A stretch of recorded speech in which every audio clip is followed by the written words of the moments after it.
Hey buddies, how are you all? Welcome to Brahma Writings. Thanks for your support and love. So నేను చేస్తున్న power by videos చాలా మంది చూస్తున్నారు. ఇంకా వాళ్ళకి ఏమేమి కావాలో నాకు చెప్తున్నారు. సో వాటన్నిటిని కవర్ చేయడానికి ట్రై చేస్తున్నాను. సో ఈరోజు మన టాపిక్ వచ్చి డూప్లికేట్ అండ్ రెఫరెన్స్. సో ఇది ట్రాన్స్ఫర్మేషన్ లో ఉంటుందండి. క్వెరీని మనం డూప్లికేట్ చేయొచ్చు, రెఫరెన్స్ క్రియేట్ చేయొచ్చు. సో ఈ డూప్లికేట్ అంటే ఏంటి, రిఫరెన్స్ అంటే ఏంటి, వీటి యొక్క మేజర్ డిఫరెన్స్ ఏంటి, ఇవి ఎలా వర్క్ అవుతాయి అనేది ఇప్పుడు మనం చూద్దాం. సో నేను ఇప్పుడు పవర్ బిఐ డెస్క్టాప్ ఓపెన్ చేస్తున్నాను ఆల్రెడీ. సో ఎప్పటిలాగానే మనకు డేటా కావాలి కదా. సో నేను ఎంటర్ డేటా అనే ఆప్షన్ ద్వారా వెళ్తున్నాను. సో నేను ఆల్రెడీ కాపీ చేసి పెట్టుకున్నాను ఎక్సెల్ నుంచి, ఇక్కడ పేస్ట్ చేస్తాను. ఇది ఆటోమేటిక్గా హెడర్స్ డిటెక్ట్ చేస్తుంది. సో ఇక్కడ నేను ఒక టేబుల్ నేమ్ ఇవ్వాలి.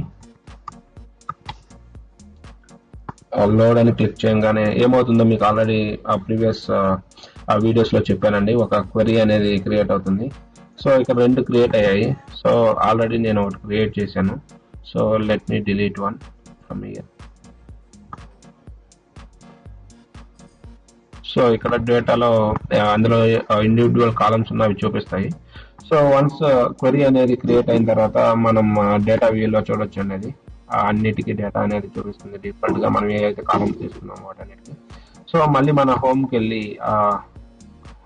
హోమ్ అంటే మన ఇంటికి కాదండి, పవర్ బిఐ డెస్క్టాప్ లో హోమ్కి.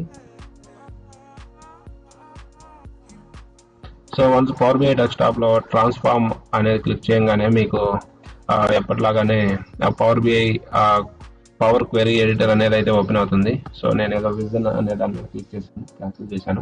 సో ఇక్కడ మనకి ఒక క్వెరీ అనేది చూపిస్తుంది కదా లెఫ్ట్ సైడ్ లో.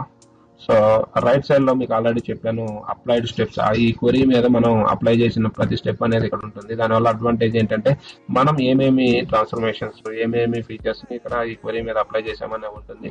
మనకు అవసరం లేకపోతే ఇలా క్లిక్ చేస్తే ఆ యొక్క స్టెప్ అనేది బ్యాక్ అవుతుంది. సో ఇప్పుడు మనం ఈ క్వెరీని మనం ఈరోజు టాపిక్ ఏం చెప్పుకున్నాం, డూప్లికేట్ అండ్ రిఫరెన్స్ కదా. సో ఏ విధంగా డూప్లికేట్ చేయొచ్చు, ఏ విధంగా రిఫరెన్స్ టేబుల్ క్రియేట్ చేయొచ్చు అనేది చూద్దాము. సో ఇప్పుడు ట్రాన్స్ఫార్మ్ లోకి వెళ్ళండి. ఓకే, వన్స్ మీరు ఇక్కడికి వచ్చిన తర్వాత మనం ఆ రిఫరెన్స్ టేబుల్ అనేది క్రియేట్ చేయాలి. సో రిఫరెన్స్ టేబుల్ క్రియేట్ చేయడానికి మనకి రెండు ఆప్షన్స్ ఉంటాయండి. సో మనం డైరెక్ట్ గా రైట్ క్లిక్ ఇచ్చి ఆ రిఫరెన్స్ అనేది క్రియేట్ చేయొచ్చు, లేకపోతే మేనేజ్ అనే ఆప్షన్ ఉంటుంది ఇక్కడ. సో మేనేజ్ అనే ఆప్షన్ లో ఏముందంటే డిలీట్ అని ఉంది. డిలీట్ అని మీరు క్లిక్ చేస్తే ఏం జరుగుతుందో చూడండి. ఈ క్వెరీని డిలీట్ చేయమంటావా అని అడుగుతుంది. సో మనం ఎస్ అని కొడితే ఈ క్వెరీ అనేది ఇక్కడ నుంచి డిలీట్ అయిపోతుంది. సో మనకి క్వెరీ కావాలి కాబట్టి నేను క్యాన్సిల్ అని కొడుతున్నాను. సో ఇక్కడ ఇంకొక ఆప్షన్ ఏముందంటే మేనేజ్ లో డూప్లికేట్ అని ఉంది. సో ఇప్పుడు డూప్లికేట్ అనేది కొడతాను, ఏమవుతుందో చూద్దాం. డూప్లికేట్ మీద క్లిక్ చేశాను. సో ఆటోమేటిక్ గా ఏం అడగకుండా అది ఇంకొక నేమ్ తోటి డూప్లికేట్ సేమ్ ఎక్కడైతే ఏదైతే క్వెరీ ఉందో అదే క్వెరీని ఇంకొక కాపీగా క్రియేట్ చేసి దాన్ని డూప్లికేట్ గా చూపిస్తుంది. సో ఇక్కడ మనం నేమ్ అనేది ఏం చేద్దామంటే స్టూడెంట్ డూప్లికేట్. జాగ్రత్తగా గమనించండి, డిఫరెన్సెస్ చెప్పడానికి నేను చేస్తున్నాను. నెక్స్ట్ మనం ఏం చేద్దామంటే ఇదే స్టూడెంట్ టేబుల్ ని మేనేజ్ లోకి వెళ్ళి మళ్ళీ రెఫరెన్స్ అనేది క్లిక్ చేస్తాను. సో ఇక్కడ కూడా సేమ్ డూప్లికేట్ కి ఏ విధంగా అయితే నేమింగ్ కన్వెన్షన్ ఇచ్చిందో సేమ్ ఇక్కడ కూడా అదే ఫాలో అవుతుంది. బట్ నేను ఇక్కడ ఏం చేస్తానంటే స్టూడెంట్ రిఫరెన్స్ అని క్రియేట్ చేస్తున్నాను. సో ఇది నా మెయిన్ క్వెరీ అండి. నేను ఎంటర్ డేటా ద్వారా తెచ్చుకున్న మెయిన్ క్వెరీ. ఇది స్టూడెంట్ డూప్లికేట్. ఈ మెయిన్ టేబుల్ ని డూప్లికేట్ చేయగా వచ్చిన టేబుల్ ఇది, క్వెరీ ఇది స్టూడెంట్ డూప్లికేట్. ఇది రిఫరెన్స్ టేబుల్ గా మార్చడం వల్ల వచ్చిన స్టూడెంట్ రిఫరెన్స్ క్వెరీ ఇది. సో నేను ఇప్పుడు వీటి యొక్క డిఫరెన్సెస్ మీకు ప్రాక్టికల్ గా చెప్తాను చూడండి. సో ఇక్కడ ఏం జరుగుతాయంటే నేను ఇక్కడ ఏదో ఒక మోడిఫికేషన్ అయితే చేస్తాను చూడండి. సో ఇక్కడ నేను ఏ మోడిఫికేషన్ చేద్దాం, మనం ట్రాన్స్ఫార్మ్ లోకి వెళ్తున్నాను, రివర్స్ రోస్ అని చేస్తాను చూడండి. సో ఇక్కడ ఒక స్టెప్ అప్లై చేశాను. సో అది డూప్లికేట్ లో అప్లై అవుతుందా చూడండి, లేదు. అది రెఫరెన్స్ లో అప్లై అవుతుందా లేదా చూడండి, లేదు. సో అప్లై అవ్వాలంటే జస్ట్ నేను ఒకసారి రిఫ్రెష్ చేస్తాను.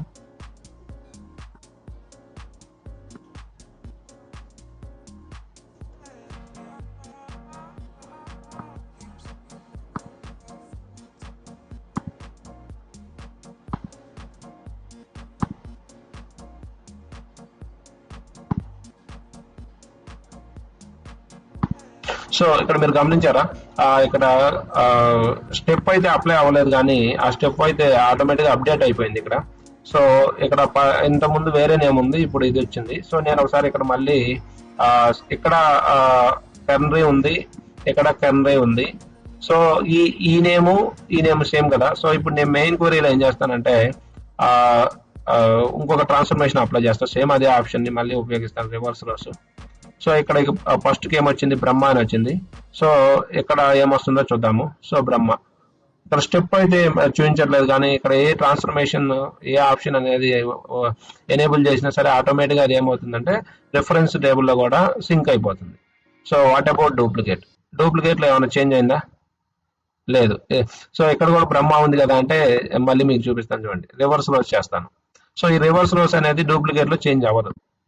సో డూప్లికేట్ అనేది ఏంటంటే మనం ఎప్పుడైతే ఒక పర్టికులర్ క్వెరీని డూప్లికేట్ చేస్తున్నామో అక్కడి వరకు ఉన్న ప్రతి స్టెప్ ఇక్కడికి కూడా వస్తాయి. బట్ ఆ తర్వాత ఏమన్నా చేంజెస్ చేస్తే అవి డూప్లికేట్స్ లో రిఫ్లెక్ట్ అవ్వవు.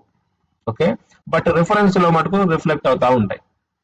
What ever you do for main query, the same will be reflected in the reference table actually.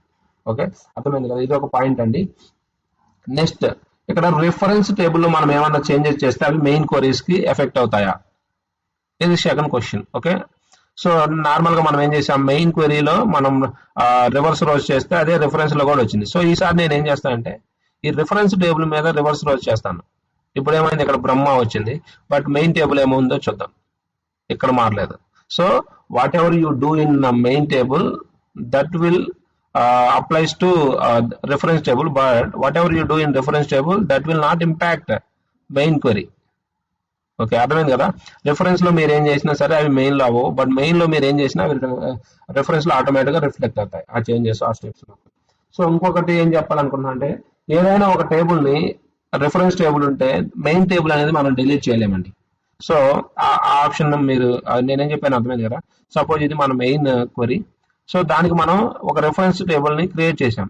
So ఇప్పుడు నేను ఈ మెయిన్ టేబుల్ డిలీట్ చేయలేను. సో ఇప్పుడు డిలీట్ అని క్లిక్ చేస్తే ఏమొస్తుంది చూడండి, వార్నింగ్ వస్తుంది, the query student cannot be deleted because it's being referenced by another query student reference.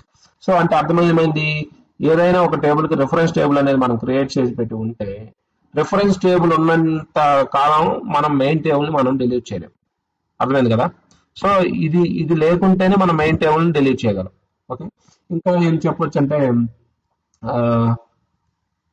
A updates main table జరిగినా అవి రిఫరెన్స్ లో అప్డేట్ అవుతాయి కానీ డూప్లికేట్స్ లో అప్డేట్ అవ్వవు. ఇవి అంటే మేజర్ డిఫరెన్సెస్. సపోజ్ ఇప్పుడు నేను రిఫరెన్స్ ని డిలీట్ చేస్తాను, సో అడుగుతుంది, ఓకే అని నేను కొట్టాను. సో ఇప్పుడు మళ్ళీ మనం మెయిన్ టేబుల్ ని మెయిన్ క్వెరీని డిలీట్ చేయడానికి ప్రయత్నిద్దాం. సో ఇప్పుడు అది ఆటోమేటిక్ గా అడుగుతుంది చూడండి, డిలీట్ చేయనా అని. ఎస్ అని కొడితే డిలీట్ అయిపోతుంది. సో నాకు ఇక్కడ ఓన్లీ డూప్లికేట్ టేబుల్ ఉంది. ఓకే, సో ఆల్రెడీ ఒక డూప్లికేట్ టేబుల్ ఉంది కదా, నేను మళ్ళీ ఈ యొక్క టేబుల్ ని డూప్లికేట్ చేయొచ్చా? చూడండి, చేయొచ్చు. ఓకే, ఇదే మెయిన్ క్వరీ. ఇప్పుడు మనకి ఆ మెయిన్ క్వరీని రిఫరెన్స్ టేబుల్ ని మనం డిలీట్ చేసేసాం. ఇప్పుడు దీన్నే మెయిన్ క్వరీగా ఉపయోగించుకోవచ్చు. ఓకే, దీని నుంచి మళ్ళీ నేను ఏమన్నా ఒక రిఫరెన్స్ టేబుల్ ని క్రియేట్ చేయొచ్చా? చేయొచ్చు. ఓకే, ఇక్కడ మళ్ళీ రీనేమ్ చేసుకోండి, ఇది మెయిన్.